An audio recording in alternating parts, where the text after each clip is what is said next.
Konoplya. What is it? Devil's weed? A drug no less dangerous than heroin. But a drug is a substance, and a plant can't be entirely a drug. In this major documentary, you'll see many things about Konoplya that you never even suspected. We will reveal the whole behind-the-scenes game that was used to demonize this plant. And the issue here is not about conspiracy theory, but about actual, real-life practice. And we will also look at the unique properties of this miracle crop, how it is grown, and what prospects hemp has in the near future. Let's see why. In the hemp business, it's not scary to get some bumps along the way, but you can also mess up just like in any other business. Although, if you have a good plan, difficulties are not scary. Maybe very soon, hemp will once again become one of the most important plants on Earth, just like it was 100 years ago. But let's talk about everything in order. You could talk for hours about the unique properties of this plant. Hemp fiber is known for its strength and resistance to rotting even after prolonged exposure to water, which is why it has long been considered the best material for ropes, cords, fishing gear, sacks, canvas, and sails. The English words for canvas and sailcloth actually come from the Dutch word for hemp. In English, industrial hemp is referred to as hemp. The word for hemp is denoted by the term hemp. It originates from an Old English word, which in turn comes from a Scythian equivalent. According to Grimm's law, the sound ha in different languages freely changes to ka and back. Thus, this Russian word niyab means hemp, and even the Greek word cannabis with the root kanab has the same Indo-European linguistic origins. And here is another hemp greeting from ancient times. 30 kilometers from the city of Aurangabad in India, there is a United Nations Educational, Scientific and Cultural Organization World Heritage Site, the group of sacred caves of Ellore. The drawings and sculptures in the newer structures are not as well preserved as those in the older ones. The thing is, the ancient builders added 10% hemp to the plaster mix, which regulates the humidity in the caves, repels harmful insects, absorbs sound, and retains heat better. Thus, in the early caves of Ellora, a special microclimate was formed thanks to the hemp. But in the later structures, plaster without hemp was used, which over time led to the deterioration of the paintings and sculptures. Hemp fiber is 10 times stronger than cotton, and can be used in the production of all types of clothing. Moreover, fabric made from hemp is much healthier for the skin than cotton treated with chemicals, which is how cotton is harvested nowadays. 25 pesticide sprays cause the leaves to fall off on their own. And not just for harvesting, cotton is grown with a huge amount of pesticides. 50% of all chemicals in the United States are sprayed on cotton. Plus, cotton only grows in a warm climate and requires huge amounts of water. Hemp doesn't require as much moisture, and it can actually grow almost anywhere. Not to mention, it yields 3 to 4 times more than cotton. Another quality that makes hemp especially attractive is its growth rate. In just 110 days, the plant reaches a height of 2 to 3 meters, which allows for several harvests in a single season. Hemp is the best raw material for paper production. Hemp paper doesn't require bleaching with chlorine. Methanol from hemp is a good automotive fuel. It is currently used for racing cars. Another way to obtain fuel is to use hemp seed oil. Some diesel engines can run on pure hemp oil, hemp bioplastic. Back in 1930, Henry Ford made a car body out of it, which, by the way, ran on hemp fuel. Here's what he said: "Why use forests and mines, which took centuries to create, if we can get the equivalent of forest and mineral products from the annual growth of hemp fields?" So the relationship between the automotive industry and hemp production is almost as old as the automobile industry itself.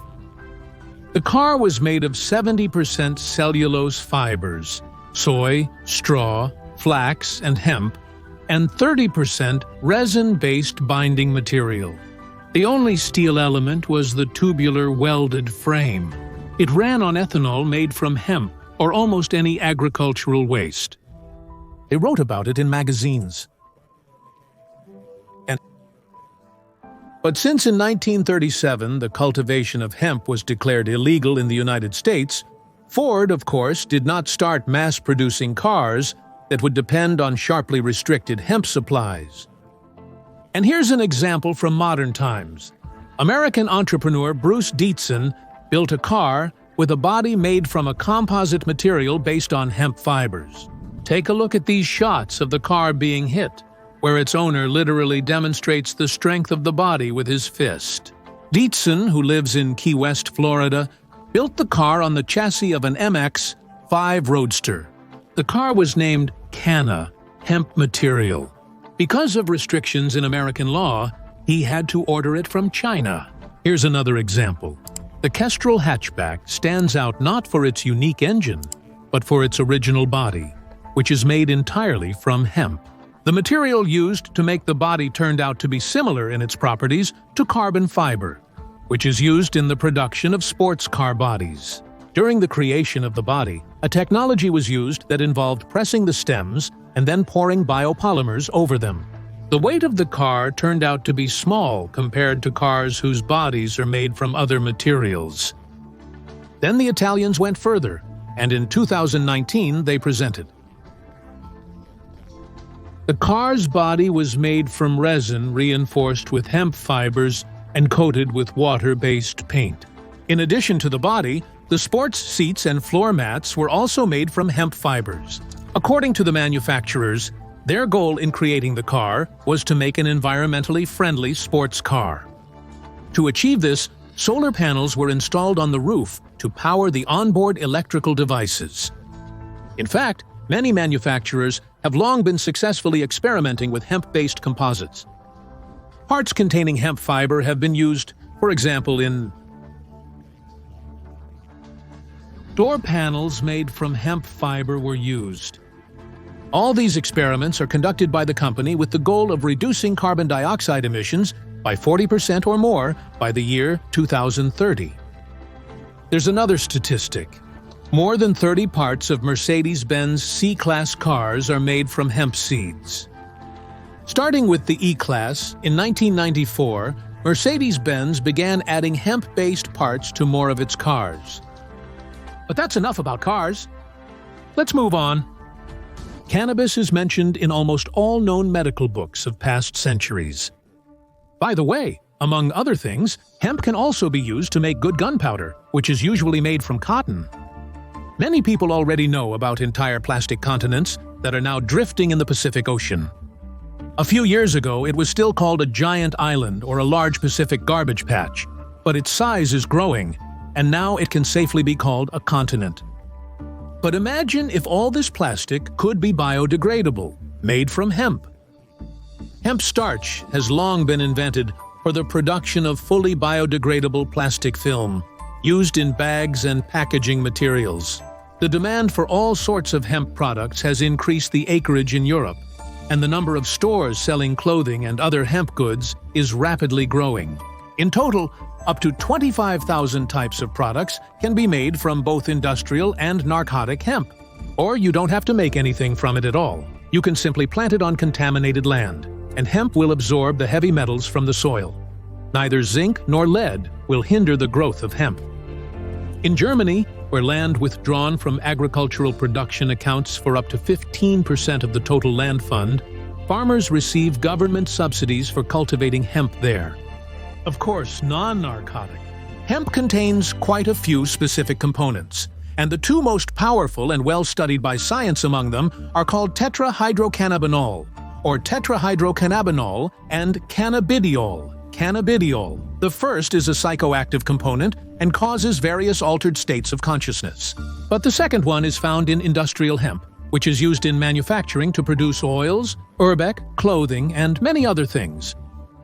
We'll discuss the unique substance cannabidiol later. For now, let's continue exploring the complex history of industrial hemp. It's also called technical or non-narcotic hemp.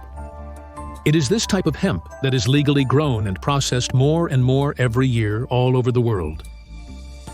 It contains a negligible amount of tetrahydrocannabinol, usually less than 0.1%. In narcotic varieties, the content of this psychoactive substance ranges from 4 to 24%.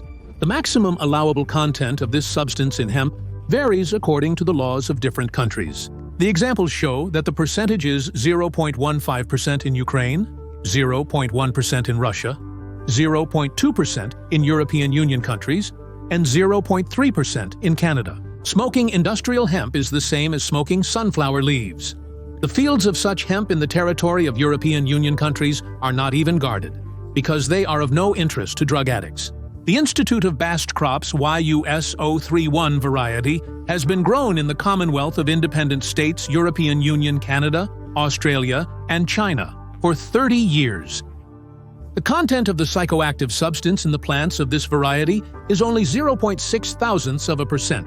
At the end of 2009, 2 varieties of industrial hemp with zero content of psychoactive substances were registered in Ukraine.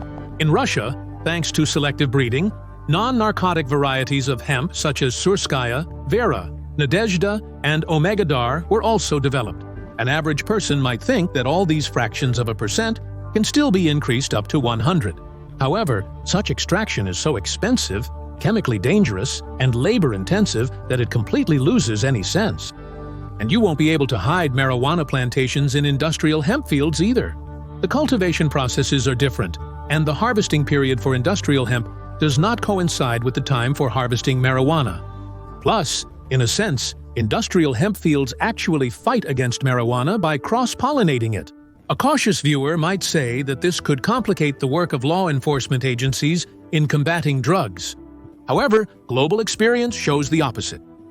In countries where industrial hemp is already cultivated as an agricultural crop, there are no problems at all. All government control consists of monitoring the level of tetrahydrocannabinol in the leaves of growing hemp, and organizing this control is very simple. In general, the only sensible solution, which most countries in the world have adopted, is the simultaneous ban or restriction on marijuana with high levels of psychoactive substances and the legalization of industrial hemp. The total area of global hemp cultivation currently amounts to about 200,000 hectares.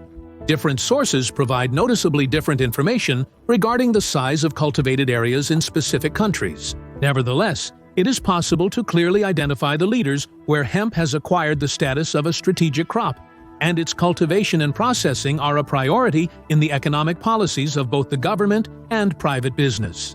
In short, when it comes to the production and processing of hemp products, 4 countries are leading: China, Canada, France, and the Netherlands.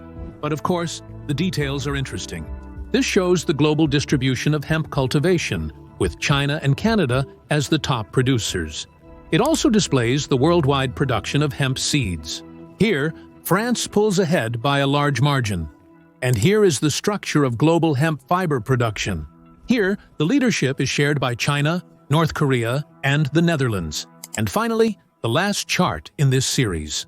The largest share in the production of fiber and its processed products by the end of 2020 belonged to China, 55%. Let's start our review of hemp affairs in different countries of the world with China. According to the World Intellectual Property Organization, Chinese companies hold more than half of the patents and know-how related to hemp cultivation in the world. The incredible number of patents held by China scares Western pharmaceutical companies.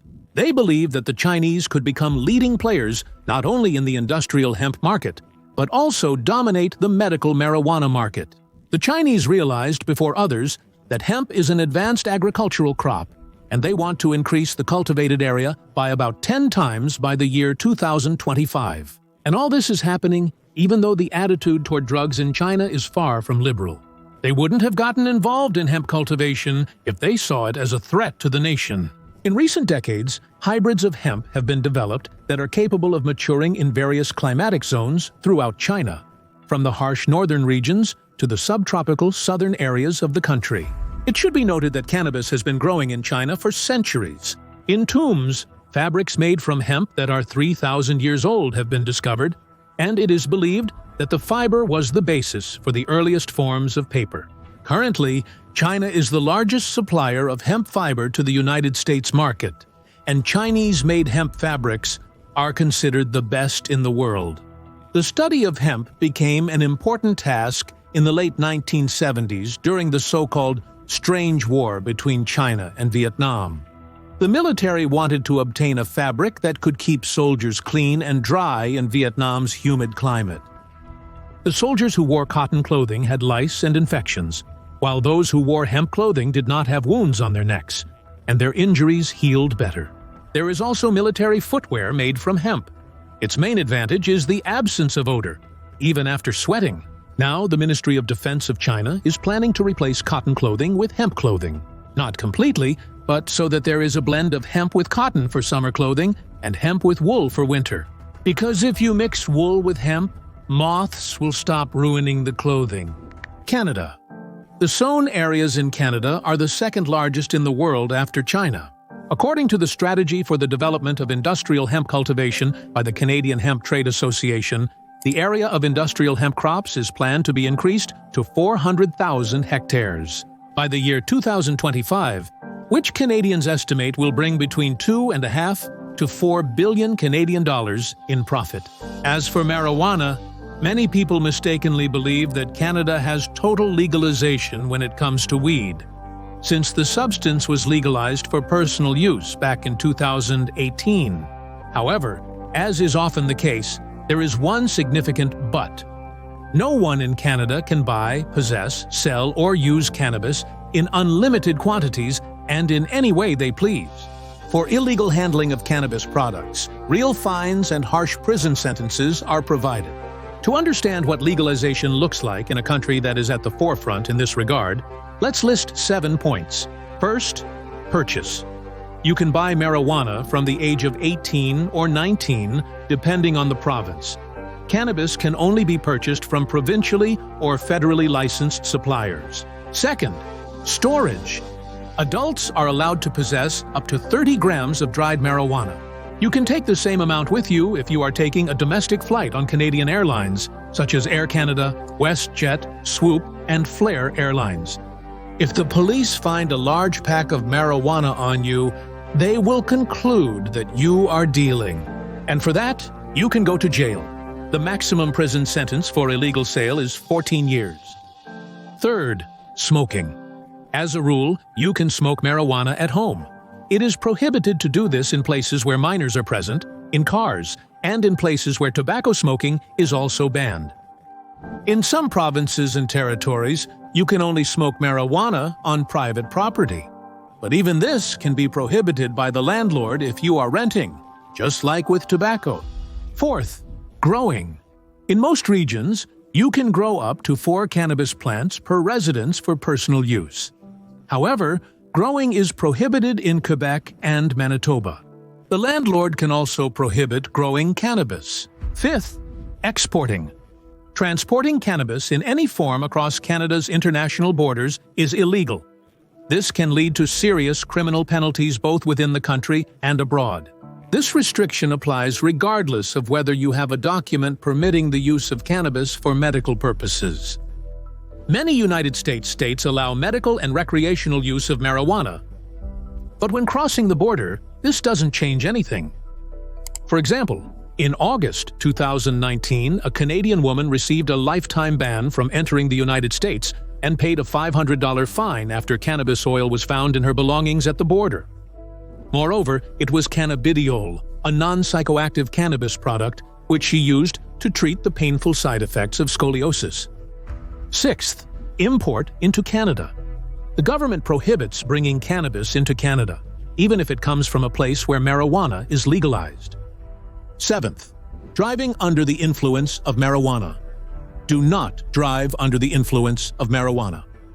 For driving under the influence of marijuana, similar penalties apply as for driving under the influence of alcohol: suspension of your driver's license for a certain period, confiscation of your vehicle, and a fine. The amount depends on the province and whether there are repeat offenses. In Nova Scotia, for example, your license is immediately suspended for a year, even after the first offense. The mechanism for cultivating industrial hemp crops in the country is not clearly defined. As a result, there are restrictions on hemp cultivation at the federal level. The country is the world's largest importer of hemp raw materials, and the imported raw materials must meet the strict requirements of American law regarding the presence of psychoactive components. The efforts of municipal authorities in the states of North Dakota, Hawaii, Kentucky, Maine, Maryland, Oregon, California, Montana, West Virginia, and Vermont are aimed at lifting restrictions on the cultivation of industrial hemp crops.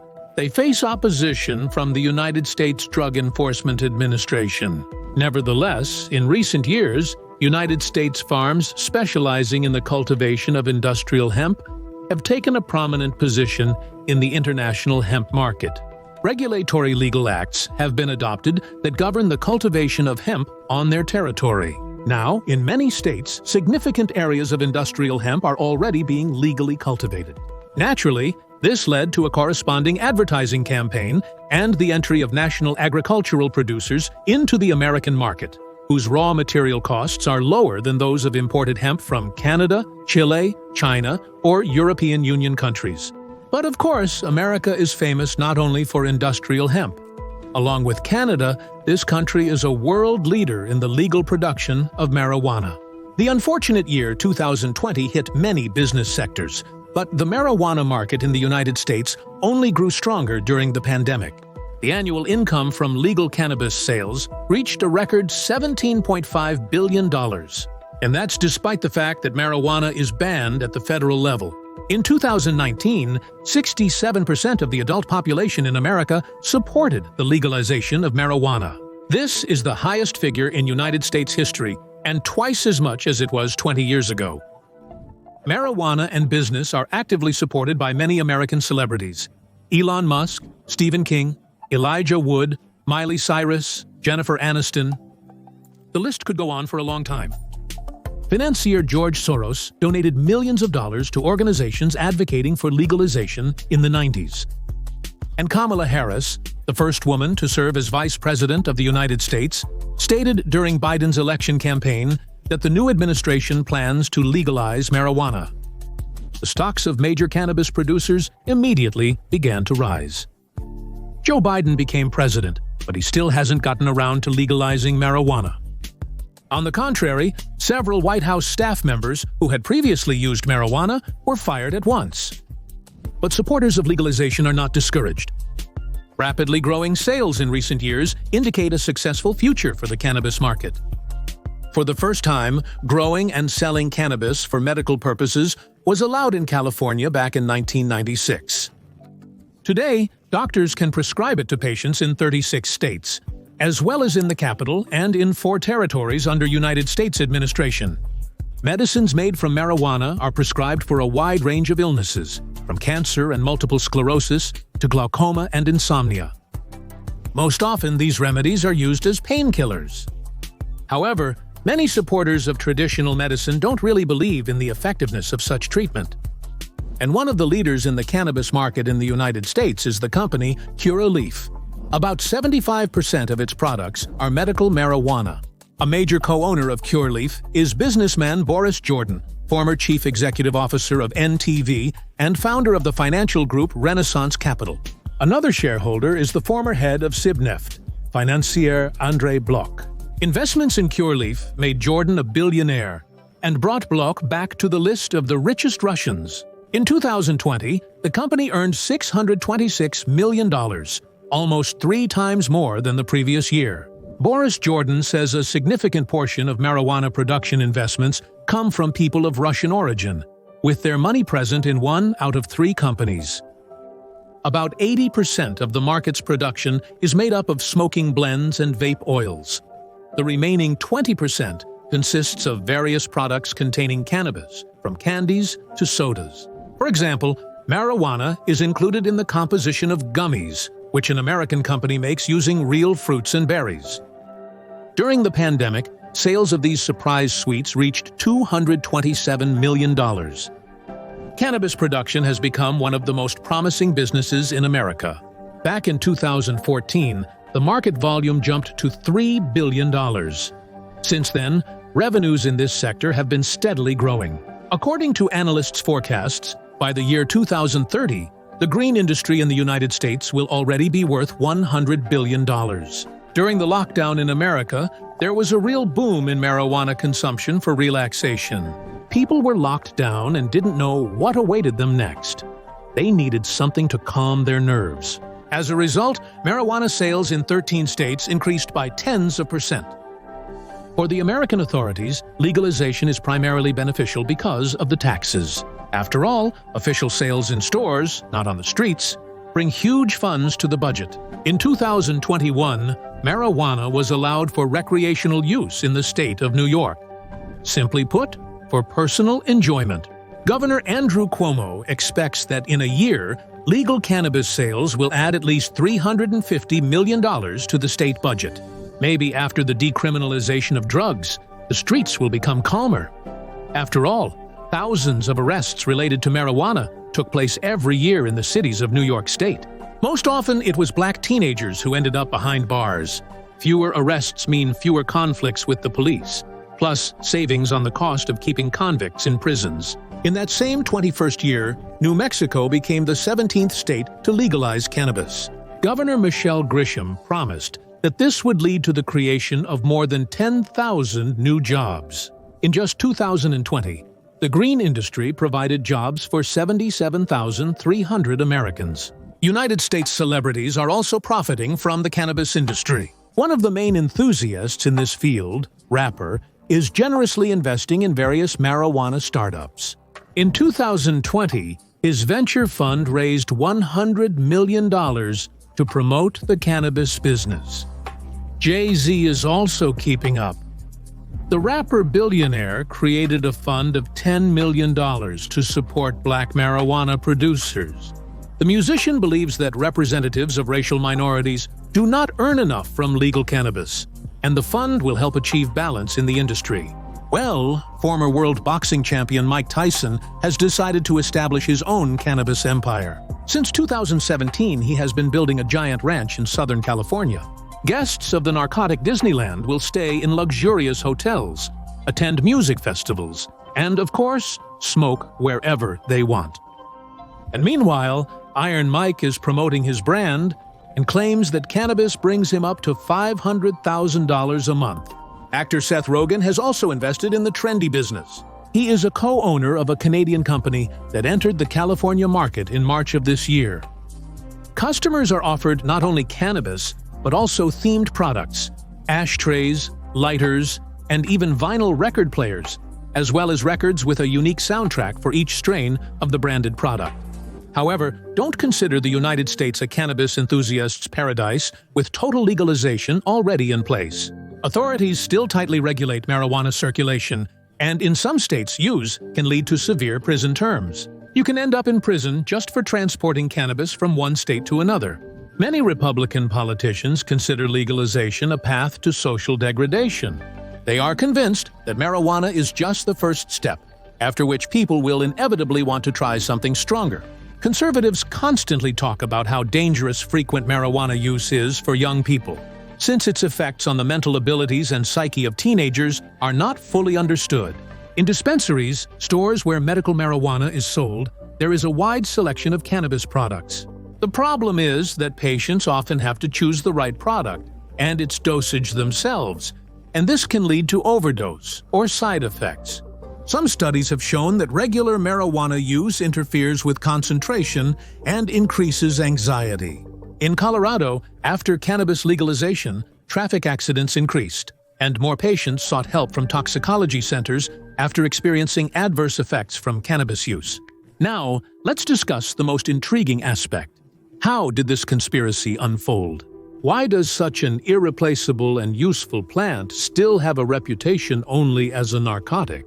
And what does America have to do with it? So, let's take a look at the chronology of the conspiracy. Let's rewind about 250 years back. And at that time, everything was great, with hemp and hemp growers. In the United States, in the 18th century, growing hemp was mandatory. Imagine, from 1763 to 1769. For refusing to grow this crop, you could even end up in prison. In the United States, paying taxes with hemp was permitted until the early 1800s. George Washington, the first United States president, cultivated hemp alongside tobacco and wheat at his Mount Vernon estate, with the latter, two crops being his primary sources of income. Dollar bills are still made from hemp cellulose. In the 1850s, Levi Strauss sowed sails from hemp canvas. The first American jeans in 1938. In America, hemp was called the billion-dollar crop because it was the first agricultural crop to reach a turnover of $1 billion. In 1916, the United States Parliament expressed the opinion that by 1940, all paper products would be made from hemp. Therefore, cutting down trees would no longer be necessary, since 1 hectare of hemp is equivalent in productivity to 4 hectares of forest. Such news could not have pleased the moneybags who got rich from logging and producing paper from wood. But there were even more powerful forces. At that time, the heirs of DuPont patented a number of manufacturing processes, marking the arrival and birth of the era of fossil energy sources. At the annual report, the chairman called on the shareholders, whom we'll talk about a bit later, to invest all available resources in the new petrochemicals division. Synthetic materials such as plastics, cellophane, celluloid, methanol, nylon, and viscose were decided to be produced from oil, gas, and other hydrocarbons. Industrialization in agriculture and innovations in hemp production would have destroyed the lion's share, more than 80% of DuPont's business. And now the shareholders? During these years, a certain Andrew Mellon became Secretary of the Treasury and the main investor in the DuPont Company. But this remarkable man was also the owner of the 6th largest bank in the country and its largest shareholder, Gulf Oil, which in turn was one of the 7 sisters of the oil company conglomerate that held the lion's share of the world's oil reserves. Andrew Mellon appoints his nephew, Harry Anslinger, as the head of the Federal Bureau of Narcotics and Dangerous Drugs.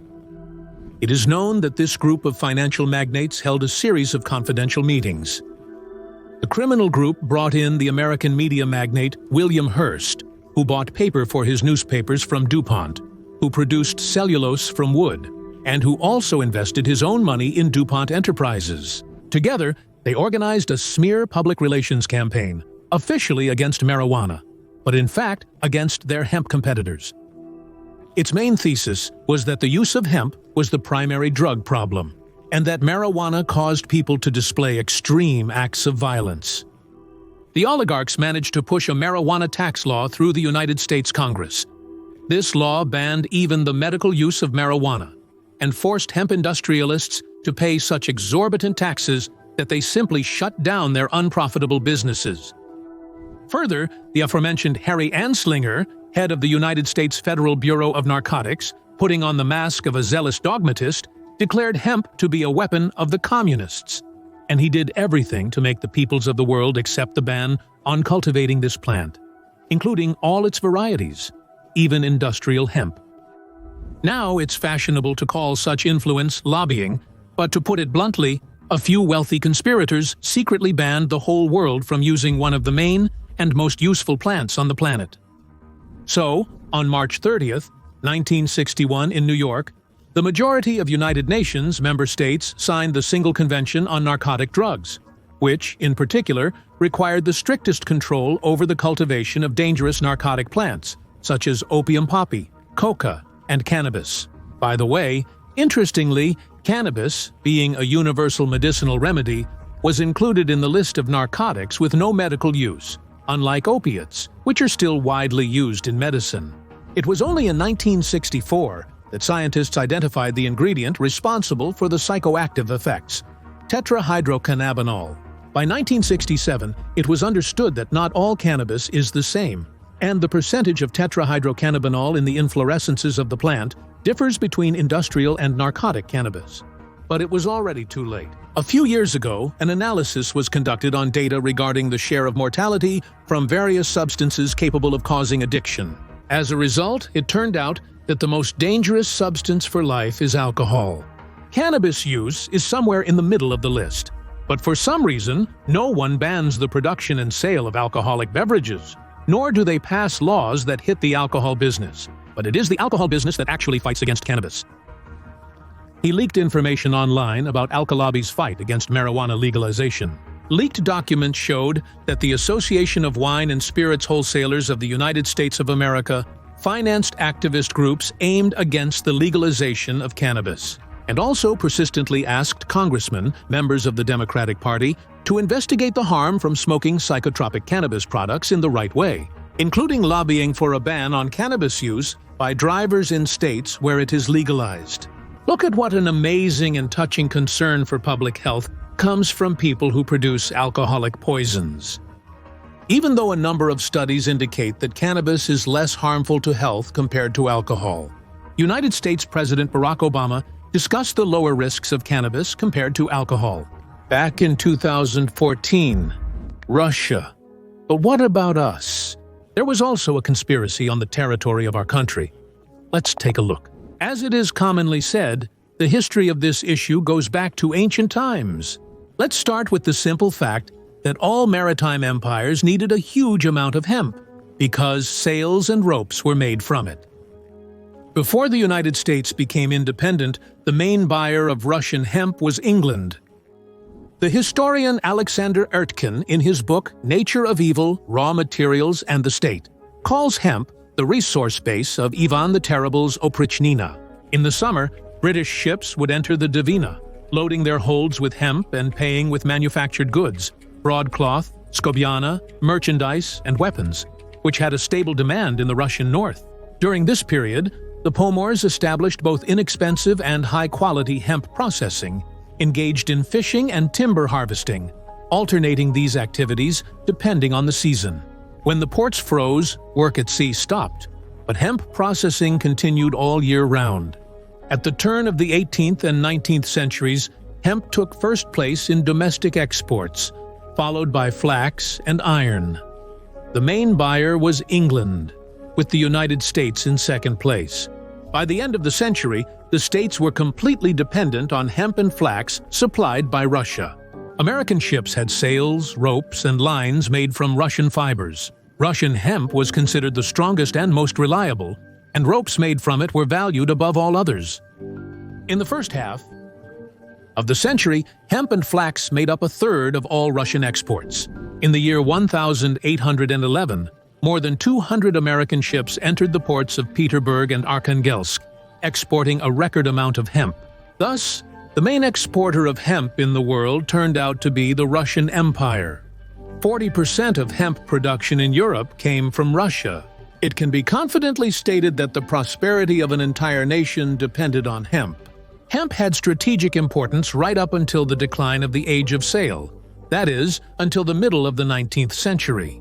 The Crimean War of 1853 to 1856 was the last war of the Russian sailing fleet, and demonstrated the need to replace wooden sailing ships with steam-powered ironclads.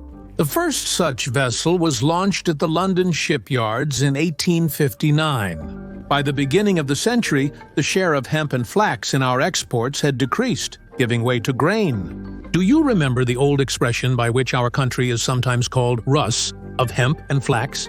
Since ancient times, the female hemp plant with seeds was called materka or materinka, while the plant with male flowers was called poskan.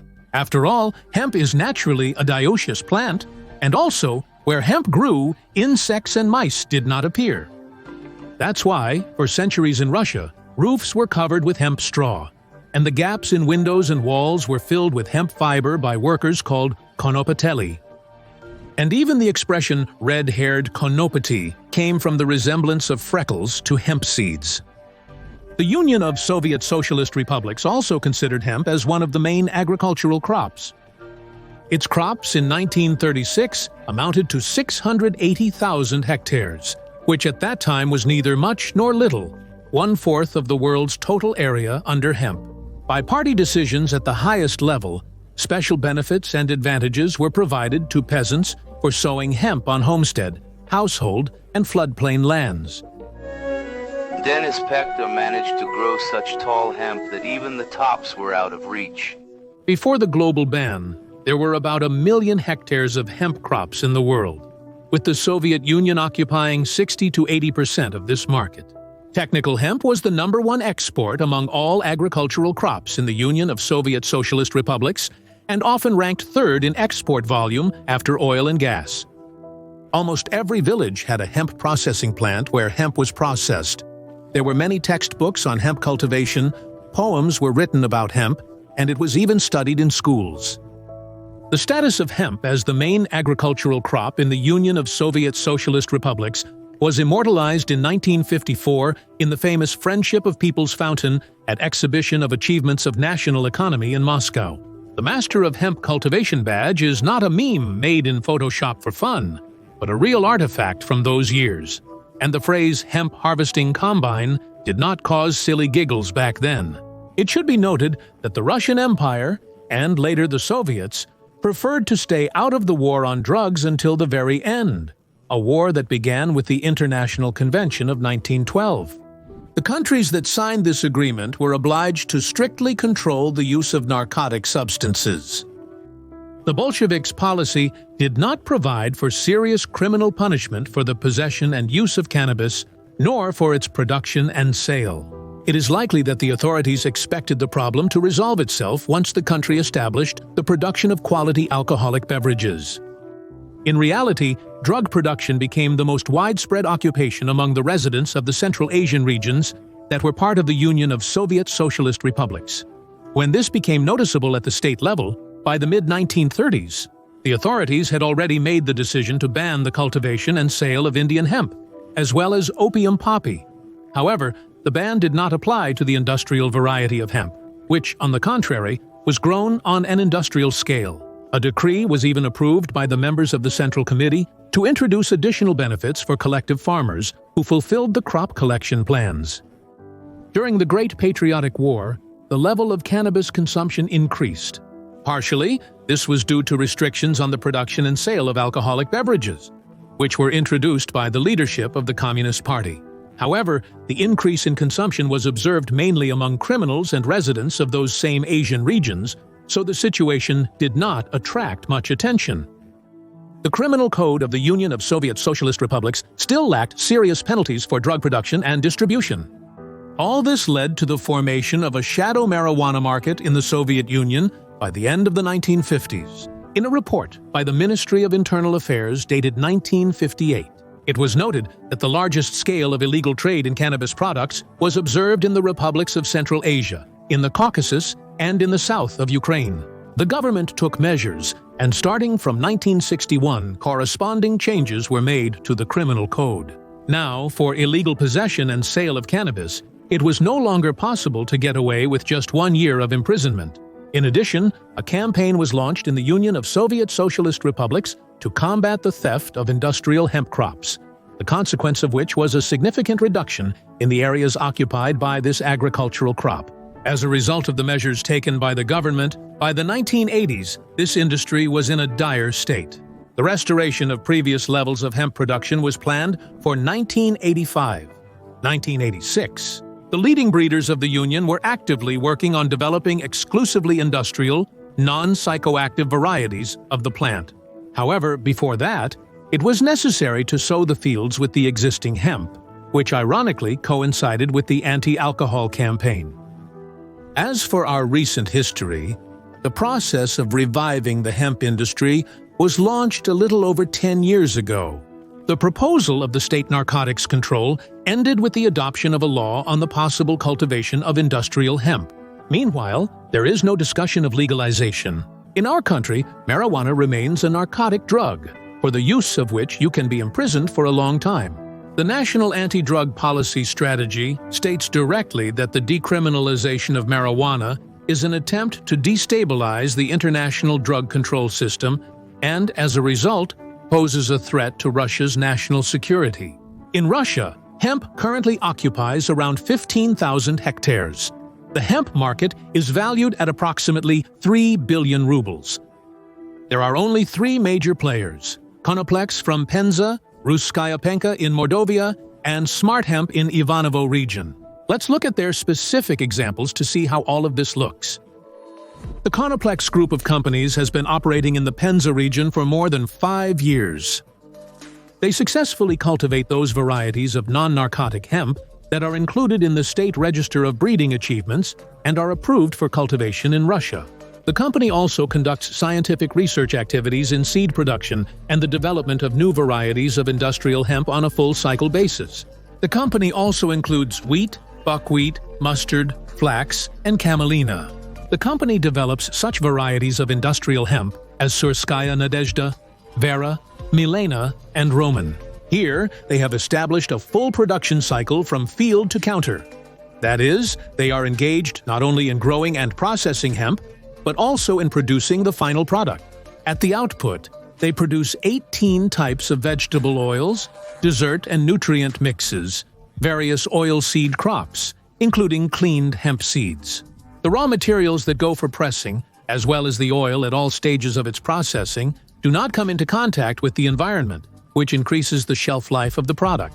The cold-pressed oil offered by the company not only matches refined oil, but also surpasses it in quality. For healthy baking, desserts, as well as various sauces, salads, and smoothies, gluten-free hemp flour is used. This product significantly enriches food with dietary fiber, minerals, and a number of essential vitamins. Here is another example. Agro Holding Mordovsky Penkozavody is engaged not only in cultivating industrial hemp for seed production, but also in processing the stems into hemp fiber. By the way, Mordovia was not chosen by chance for the revival of the industry. Previously, the largest hemp processing plant operated here, founded in 1939. At the moment, the main types of products are rope and cordage items, as well as non-woven fabric, which is used as geotextile and interlog insulation. They also produce bulk insulation, an analog of mineral wool. This insulation is completely natural and hypoallergenic. It naturally resists the formation of fungus and mold. These characteristics are naturally inherent to hemp. No additional treatments are required. This material consists of 85% hemp fiber and 15% polyester fiber, which acts as a binding element to hold it together. Visually, hemp and polyester fibers do not differ much, but hemp is stronger and more resistant to decay. Another product obtained in the process of processing hemp stalks is sheaves. They are used quite widely in construction. Sheaves are used as a loose insulation material that is spread on the floor of the first floor. They can also be poured between partitions and ceilings. Sheaves can be used as a substitute for wood chips. When producing arbolite blocks, they turn out to be lighter, but at the same time stronger, which is also an undeniable advantage. Chives are also an excellent sorbent, meaning they are capable of absorbing various substances. It can be used to clean contaminated soils containing heavy metals, as well as for the purification of wastewater that contains various toxicants. Sheaves have a high sorption capacity, and 1 gram of sheaves can absorb up to 20 to 25 grams of liquid. Sheaves from hemp can also be used as bedding for horses and rodents. Many poultry farms use it instead of sawdust. In gardening, sheaves have also found their place as a mulching material for surface soil cover. And for pets, this is an excellent material. For example, house cats will definitely like this kind of sheaves bedding.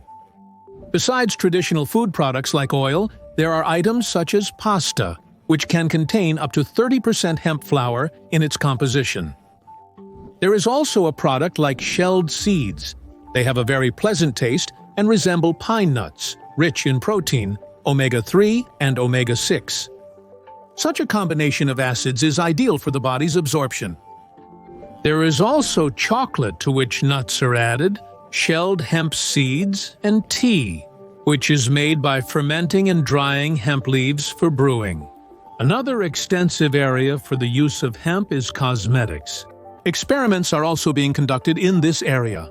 A water-soluble suspension is obtained from hemp seeds, which is exactly what is used in creams and lotions. It has a very positive effect on the skin, restoring, regenerating, and moisturizing it. The fatty acid composition of hemp oil is studied depending on the region where it is grown, whether in northern or southern regions, and on what types of soil. The oil can be used as either a food product or for technical purposes. Hemp oil has disappeared from industry, although it used to be used for natural oil-based paints. Compared to alkyd enamels and other paints that contain a lot of solvents, hemp-based oil paints are more environmentally friendly. So, to sum up, hemp used to be a leading agricultural crop. Even the equipment currently in use is essentially the same, just a more technically advanced version of the Soviet machines from the 1930s, which process the stalk and separate the fiber from the woody core. And after such a long period of neglect, there was no equipment, no technology, and no knowledge about processing this agricultural crop. Fortunately, the situation is now starting to change. They are even making a modern, that very hemp harvester combine. The company Rostselmash has been testing a prototype of a combine designed for harvesting industrial hemp for fiber for more than a year now. And now, as a bonus, let's talk about what was promised, about cannabidiol, or as it is labeled in the West. What kind of thing is this? The term homeostasis, meaning balance when translated from medical jargon to Russian, is widely known. Our body, in many ways, lives and functions quite stably, precisely because it maintains a huge number of these very homeostases. For instance, the blood's acid-base balance, oxygen concentration, and numerous other factors, including hormone production and synthesis. When scientists studied the effects of tetrahydrocannabinol, they discovered certain receptors in the human body that respond to this substance. After further research on this issue, similar substances were discovered that, like tetrahydrocannabinol and cannabidiol, can be produced by our body itself and activate the endocannabinoid system. Biologists saw that the internally generated endocannabinoid, which improves our condition, calms us, and causes many other effects, is very similar to the one synthesized from dietary hemp. Such a mechanism was discovered. When something takes a cell out of the homeostasis zone, various components of the endocannabinoid system are activated to regulate homeostasis. Receptors located on the surface of cells, in a sense, listen to the environment and observe it. If something changes outside, then according to this, a certain signal needs to be transmitted inside the cell so that the cell does something. This is what triggers the so-called cellular response. But this endocannabinoid system can also be influenced from the outside. For example, cannabidiol has beneficial properties that were noticed not just 10 years ago or even 100, but a very, very long time ago. Many people around the world use it. The most common form of sale and consumption is, in fact, oil that is extracted from hemp. But in cold-pressed oil, the concentration of cannabidiol will be quite low. That's why biologists have learned to do what's called extraction, to achieve a very high concentration, so that you only need literally a few drops to get a strong therapeutic effect. All over the world, it is this extracted form that is added to various products, into chewing gum, pain relief patches, and even cosmetics. Scientifically speaking, it is an antagonist of the 5-HT1A receptor. Essentially, this is a serotonin receptor that a huge number of different antidepressants and medications target. Such medications help block the absorption of serotonin in the brain, thereby increasing brain activity and reducing anxiety. In a similar way, it can also activate the transmission of signals to the serotonin receptor, affecting mood and condition, and it works faster than medications and with significantly fewer side effects. So far, no side effects have been identified, while antidepressants and various components of the pharmaceutical industry have a huge number of very serious side effects. Most often, a person just gets more hooked on antidepressants than on any kind of cannabis. Through interaction with the so-called CB1 receptors, it enhances the functioning of the endocannabinoid system, which is responsible for regulating balance in the human body, which affects sleep, immunity, and psycho-emotional state. So, by increasing serotonin levels, it essentially affects stress and anxiety, reducing autonomic arousal and gently relaxing a person. At the same time, it does not cause dependence and also affects a large number of different systems and processes in our body.